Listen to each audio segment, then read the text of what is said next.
Hey guys, so here I am drinking my Amare Happy Juice once again. And once again, I am showcasing my favorite pair of earrings that I made.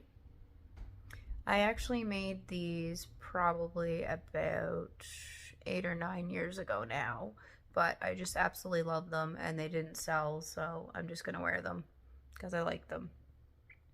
Anyway, so this stuff is amazing once again. Honestly, I haven't drank it all yet, but I feel full of energy and I feel full of motivation. And once again, I just want to get things done. Like, I have a lot on the go right now. I've been working on bead projects, I've been doing YouTube, both how to videos and singing videos. And I'm starting to get into doing angel card readings for people again and starting to do a little bit more socialization.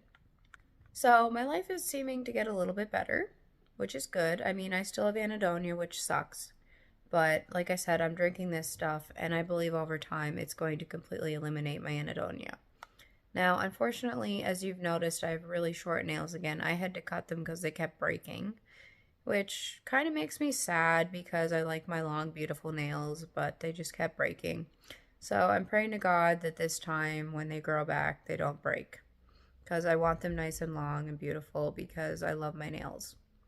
I don't like when I have to have them short, which is kind of ironic because I'm good at playing guitar, and when you play guitar, it's a lot easier with short nails. But I'm sure I'll figure it out with long nails someday. I don't have a guitar right now anyway, so it doesn't really matter. But I do have a piano. Either way, I had to cut my beautiful long nails again. And yeah, I'm just praying that next time I don't have to cut them and that they won't break.